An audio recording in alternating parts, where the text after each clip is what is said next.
So today's case is very recent. It's been going around a lot, so you may have heard about it. It's also incredibly gruesome. It's probably one of the most gruesome cases I've heard about, and we'll kind of go into what happened to her. Um,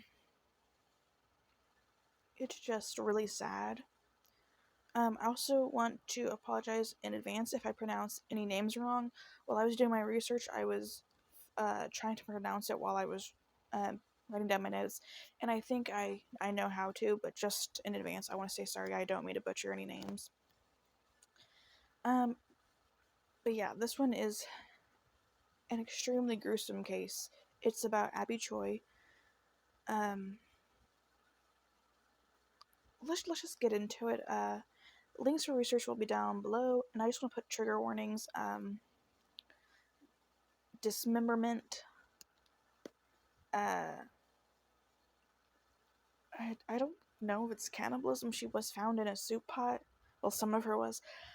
Um, so just, this could be a very triggering case or video, so just keep that in mind.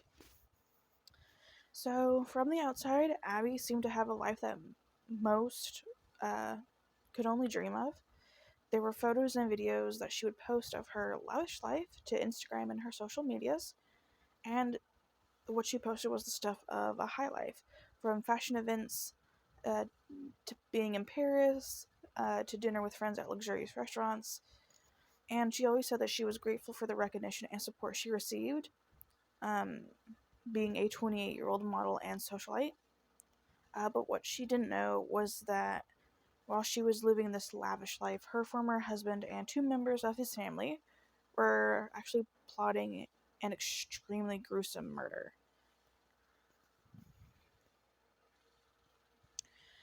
So, Abby was the eldest of three daughters, coming from a wealthy family who ran a construction business with the dealings in mainland China.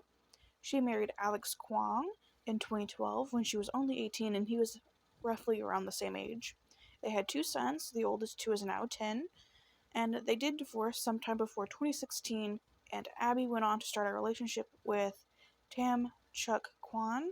Again, sorry if I pronounced the name wrong. Um, Even during this, though, she would maintain a very close relationship, or close ties, you could say, with the Kwongs. She actually bought them a four-bed, 1,800 square foot luxury apartment for the family and two of the children, and even helped her former brother-in-law buy a home. And sometimes she would even go on holidays with the Kwongs and Tam. So she was still quite close to them, even after she was no longer married to Alex. So this is coming from police, and they say that the relationship started to sour the previous year when she made plans to sell the apartment she got for them. It had been paid for her, or it had been paid for by her, but it had been registered in Alex Kwong's father's name, Cao, to avoid 8 million Hong Kong dollars or 1 million US dollars in stamp duty. The mortgage records state that Cal bought the flat in July 2019 for 73 million in Hong Kong dollars and had paid off the entire thing by October of 2019. Abby did promise to buy them a new home, but that was kind of met with icy resistance from Cal. He wanted his home. The feud led her to consult a lawyer who told her that she could receive money from the sale as long as she could prove that she paid for it. So it's believed that this house business, wanting to sell the house, is what started, or was the spark that began the plot to kill her. Kwang Kao is actually a former Hong Kong police sergeant who retired from the force in 2005. It's alleged that he was actually forced to resign after being accused of sexually assaulting a woman. So we already can tell that he's not necessarily the best person. The man is just a literal walking red flag. But I did want to include that in there because I found that in my research and I thought that was kind of interesting. That, one, he was in the police force, he knows how they work. But two, he's already had a criminal kind of back history. So I wanted to include that tidbit. But on February 21st, Anthony Kwong, who was the ex brother in law, allegedly drove to the Kwong's flat in a 7-seater to pick up Abby and take her to get one of her children. As they were approaching the entrance to the Lion Rock Tunnel, the vehicle stopped and was boarded by Alex. It's not clear what happened next, but she was reported missing later that day when she did not appear to pick up her child. She was last seen wearing a white t-shirt, white trousers, white slippers, and a purple handbag. Keep this outfit in mind because it will come back later on. Officers contacted the Kwongs for information, but the two brothers and the father allegedly gave false or misleading statements. On February 24th, the police swooped in on Kao's house, where he was in Lung Mei Soon. I'm so sorry if I'm pronouncing that wrong. Tsuen. I'm so sorry. And when they did this is where it starts to get gruesome. It didn't contain what a house normally does.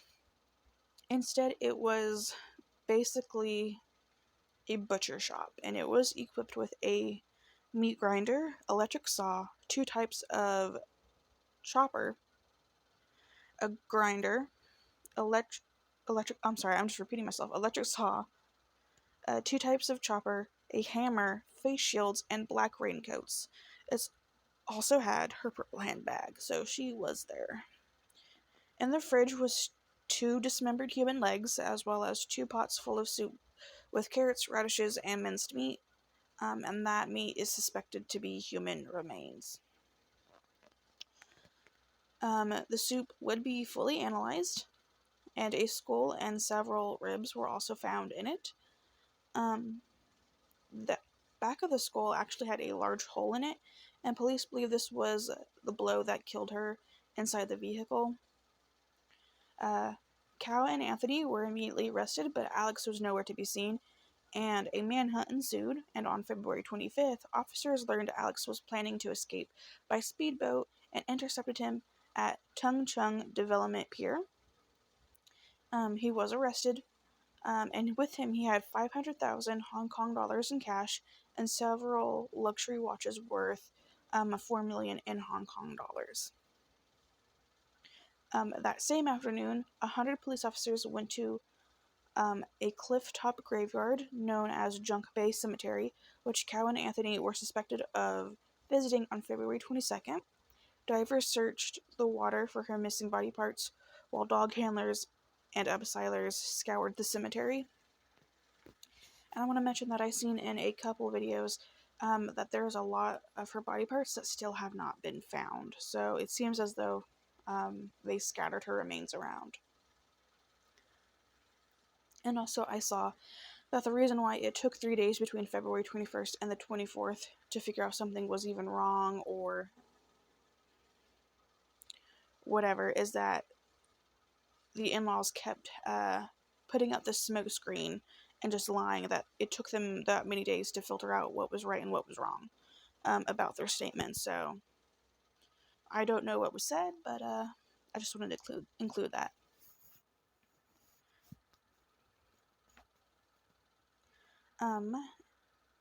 A friend of the Tams said that they and Abby's mom are caring for the children, so it does not seem as though the children are with any family on the in-law side, which is good.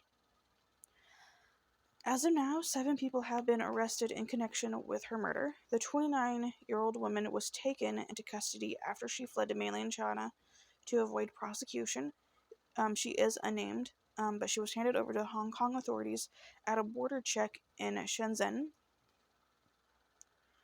So, Kwong's mom, Jenny Lee, has been charged with perverting the course of justice. and all of them have been denied bail and have not entered pleas.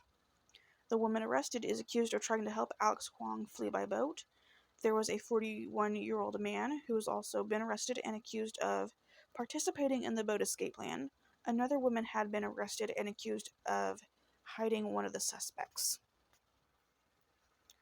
At this time, the next scheduled court hearing for the ex-husband and in-laws is May 8th. So it's coming up in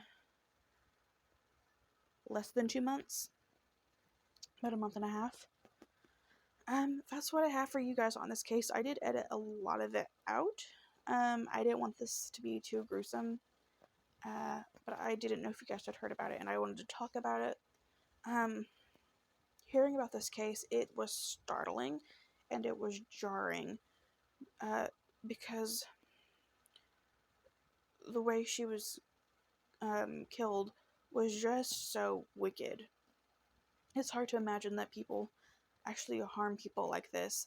Like, this was their wife, it was their sister-in-law, it was their daughter-in-law at one point, and they just so nonchalantly seemed to just make this plan and cut her body up, beat her over the head, even, some of her remains in a soup. Don't know if they were planning on eating that or what was the point of that. It's just jarring to think that they were so mad over the house situation that they were willing to take this woman away from her family and her children and do this. And I can't believe that if they wanted to be mad, they could be mad. But they were so mad that it escalated to murder for them. That tells me that maybe they've never really liked her, honestly. If they weren't willing, because she did offer to buy them a new house. Like, that is very kind of her. She really didn't really owe them anything, especially because she bought that house in the first place. I kind of think they had some animosity towards her always. I don't know. They give me a bad feeling. And not just because of what they did. And then Cao Kwong, like I said, that man is just a walking red flag, having allegedly assaulted a woman. No.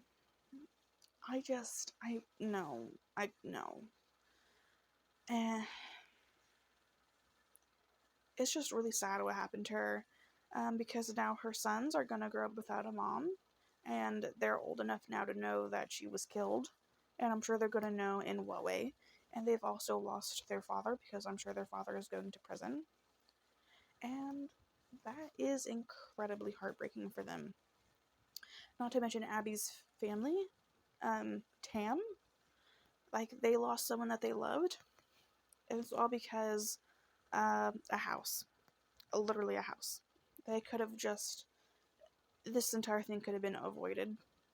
And maybe, to a degree, they might have been jealous of Abby. Maybe for some reason, I don't know. There could be a lot of reasons why. Because you don't just kill somebody because they're selling a house that they technically did pay for. But that's all I have for you today, guys. I do encourage you to read about this case yourself if you think you have the stomach for it. There were some articles that they did go into detail, so just be aware of that. Thankfully, there are no photos of anything, at least that I've seen, which is really good. But yeah, I think it's really sad what happened to her, and I hope that they get the max sentence possible. I'm not sure how the justice system works in China. I obviously don't live there, but this is something I'm going to keep an eye on, and I will also update you guys on in the future. I will, if anything comes of the hearing on May 8th, I will update you guys again then. But otherwise, that's going to be all for me today, guys. Thank you so much for listening to Abby's story, and I am so sorry to her family. But that's going to be all for me. Thank you guys, and I will see you guys in the next video. Bye.